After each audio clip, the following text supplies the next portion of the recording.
What do you say to those viewers that don't pursue their dreams and are locked in their careers because they are too afraid to take risks and pursue something meaningful? Well, the first thing I would say is, well, you should be afraid of taking risks and pursuing something meaningful. But you should be more afraid of staying where you are if it's making you miserable. It's like the first thing you want to do is dispense with the idea that you get to have any permanent security outside of your ability to contend and adapt. It's the same issue with children. It's like you're paying a price by sitting there being miserable. You might say, well, the devil I know is better than the one I don't. It's like, don't be so sure of that. The clock is ticking. Yeah, and if you're miserable in your job now and you change nothing, in 5 years you'll be much more miserable and you'll be a lot older. But isn't it a luxury to pursue what is meaningful? Our viewers have mortgages, they have children, Yeah. they have payments and loans. It's a luxury to pursue because we lack the resources. Well, I don't remember now, I'm not talking about what makes you happy.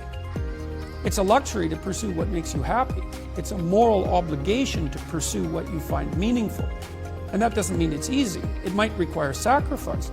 If you need to change your job too, let's say you have a family and children and a mortgage, you have responsibilities. You've already picked up those responsibilities. You don't just get to walk away scot-free and say, well, I don't like my job, I quit. That's no strategy. But what you might have to do is you think, well, this job is killing my soul. All right, so what do I have to do about that? Well, I have to look for another job. Well, no one wants to hire me. It's like, okay, maybe you need to educate yourself more. Maybe you need to update your curriculum vitae, your resume. Maybe you need to overcome your fear of being interviewed. Maybe you need to sharpen your social skills. Like, you have to think about these things strategically. If you're going to switch careers, you have to do it like an intelligent, responsible person. That might take you a couple of years of effort to do properly. When you say pursue something meaningful, is it important to have a vocation?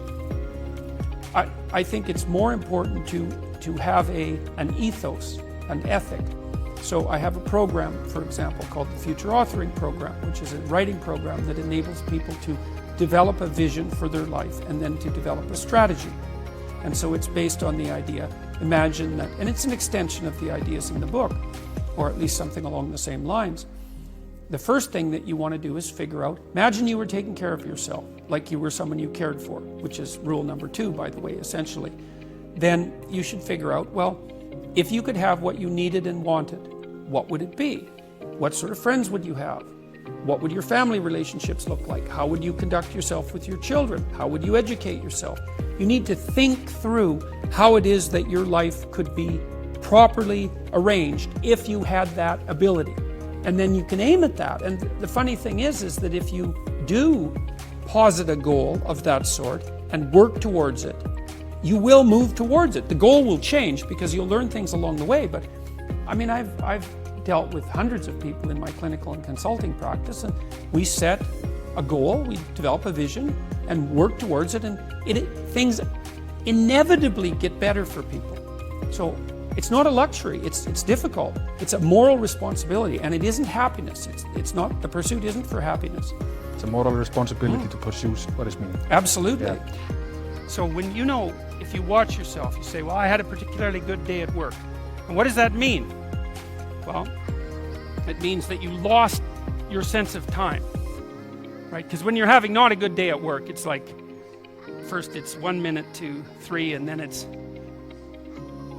45 seconds to 3, and then it's 30 seconds. That's what school was like for me. It was like, click. It's so funny, you know, I went to my daughter's school. I used to get in trouble for talking all the time. Surprise, surprise. When I was a kid, and I was bored stiff in school, and so I would misbehave upon occasion, out of pure boredom. And about 21 years ago, I went to my daughter's school to sit for a class. It was about an hour long, and I was sitting there, and the teacher had all the kids on the floor and was having some of the kids read to the others, and some of the kids who were reading couldn't read at all. And I had exactly the same experience. I was sitting there, it was like being 7 years old again. I could see the clock going tick, tick. And I thought, you know, if I was in this classroom for 3 days, I would misbehave. 40 years old, I would misbehave exactly like I did when I was 6. Well, that's no place to be, right? Because you don't want to be in a place that's stultifying. You don't want to be in a place where there's no challenge. You might even quit your job if there's no challenge. Say, well, that's a good job. It gives you security. And you think, God, I can't stand this. It's eating away at my soul. It's all security and no challenge. So why do you want to challenge? Because that's what you're built for. That's what you're built for. You're built to take on a maximal load, right? Because that's what strengthens you, and you need to be strong because life is extraordinarily difficult, and because the evil king is always whittling away at the structure of the state, and you have to be awake and sharp to stop that from happening, so that you don't become corrupt, and so that your family doesn't become corrupt, and so that your state doesn't have to become corrupt. You have to have your eyes open and your wits sharp and your words at the ready, and you have to be educated, and you have to know about your history, and you have to know how to think, and you have to know how to read, and you have to know how to speak, and you have to know how to aim, and you have to be willing to hoist the troubles of the world up on your shoulders. And what's so interesting about that, so remarkable, and this is something that's really manifested itself to me as I've been doing these public lectures. I've been talking about responsibility to people, which doesn't seem to happen very often anymore, and the audiences are dead quiet, and I lay out this idea that life is tragedy tainted by malevolence, and everyone says, yeah, well, we always suspected that. No one has ever said it quite so bluntly, and it's quite a relief to hear that I'm not the only person who has those suspicions.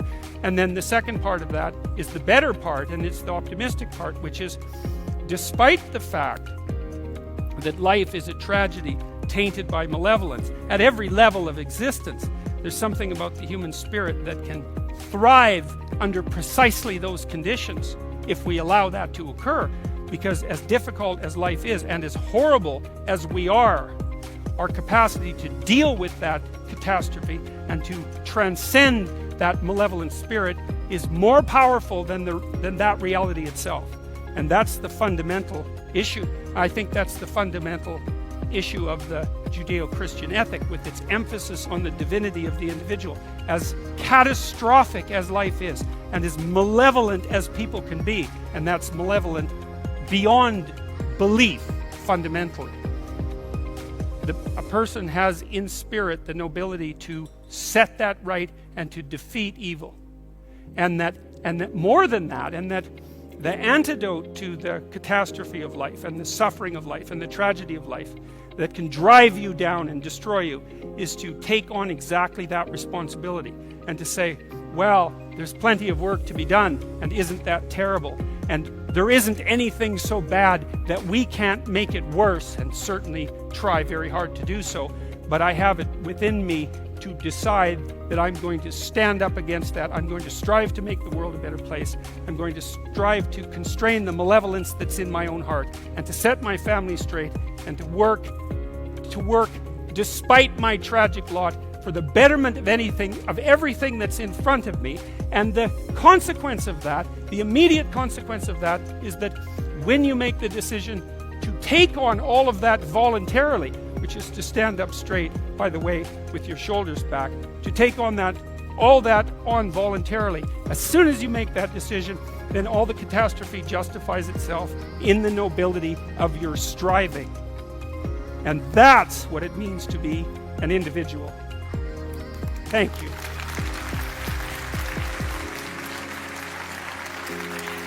When I was 25 or so, I probably weighed about 138 pounds. I smoked like a pack of cigarettes a day. I drank tremendous amount of alcohol. I was from northern Alberta, this rough little town up in northern Alberta called Fairview, and there were long winters there, and my friends were heavy drinkers, and most of them dropped out of school by the time they were 15 or 16, went off to work on the oil rigs, and it was a rough town, and we drank a lot. I started when I was 14, and and so I had a lot of bad habits, let's say, and things that were, and I wasn't in great shape physically, and I was also still intellectually obsessed by, as I am now, and so that would have been in 85. But I decided around then, about 85, 84, something like that, maybe a little earlier, that I was really going to try to get my act together, and so I started doing that. First of all, I I quit smoking. Well, that took a long time because I eventually had to quit drinking too in order to quit smoking. And I started working out, started playing sports, which I'd never done. I was a small kid. I'd been skipped a grade, and I was small for my age. So sports were never, especially team sports, were never really a domain of expertise for me. Although I skied and went trapping with my dad, and went, cross-country skiing and camping and all that. So, but when I went to graduate school, I started swimming. The first physical exercise routine I did, I enrolled in a swimcercise course, I think it was called. So it was me and this like really overweight kid, and like these 60-year-old women, and man, they could out exercise me like mad. It was really embarrassing. Me and the overweight kid, we'd be just panting ourselves 3/4 to death at the end of the bloody workout, and these 60-year-old women who weren't in great shape were like, chatting away as if nothing was going on at all in the pool. So that was quite embarrassing, and as was going to the weight room, because when I started I could barely bench press 75 pounds, and people used to keep coming over and helping me, which was the last thing I bloody well wanted, but certainly needed. And I got to the point where I could bench press 225 pounds. I think that was the best I did, and I gained about 30 pounds of muscle in a year and a half. So that was a good thing.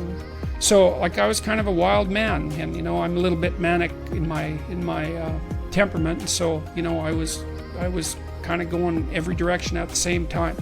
So, and I don't regret that. I had a fine time when I was a kid, but I needed really to get disciplined, and I had to do it because I was working on these hard problems that that I've been discussing with all of you, and I've been working on them really obsessively since I was probably about 18, maybe even earlier than that.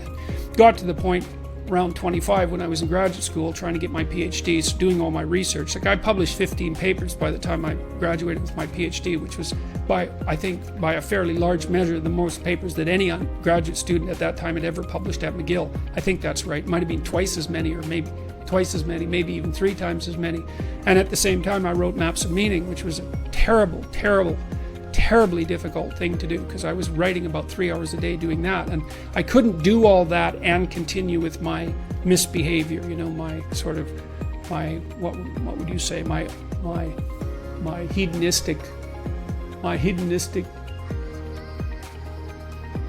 massive hedonistic consumption of alcohol and all of that. I just couldn't keep it up, and also work seriously on the issues that were at hand. So I had to stop. That's a sacrifice. I had to stop messing about and straighten myself out. And I got married. Well, the woman who's my wife, Tammy, who I've known since she was 8 years old, she lived across the street from me in this little town called Fairview, and I was in love with her like the first time I saw her, which is quite the bloody thing. So that's worked out pretty well for me. But she came to live with me about the same time, and we decided jointly to get our act together, and we swore that we'd tell each other the truth, which I think she's actually done better than me. Like I don't think she's lied to me ever in our entire marriage, which is unbelievable, and it's been so useful because I can really tell her things and we can really talk. So I tell you, if you want to have a good relationship, man, you embed it in the truth, because if you don't embed it in the truth, you don't have a relationship. It's just lies. It's a tissue of lies, and it will dissolve in the chaos as soon as a crisis comes along. So the truth is a terrible thing, but not compared to falsehood. So all right, so let's look at the live chat here. You hear the egalitarian clarion call everywhere. Everything should be equal. Everything should be equally distributed. We should strive for equity. It's like wrong, especially if you're a conservative. Wrong. What we want are just hierarchies of competence. Not everyone's a neurosurgeon. If your father has a brain tumor, you probably want a hierarchy of competence for neurosurgeons, so you can pick the one that's the best, so that he might not die. That's what a hierarchy of competence is for. For the postmodernists, there's no hierarchy that isn't based on power. Well, because they think the world runs on power, and that's why they're willing to use power to get what they want, because it's the only thing they believe in. But a valid hierarchy of competence, it's God, we need those things, man. We need the best plumbers, we need the best contractors, we need the best carpenters, we need the best lecturers. There has to be a hierarchy of quality And not only so that we know who the best are and can reward them properly, but so that we can reward them so they keep being the best. It's like, you know, if you have a great educator, if you have a great leader, if you have a great thinker, you want to reward them so they keep thinking and they keep educating so they can tell you something.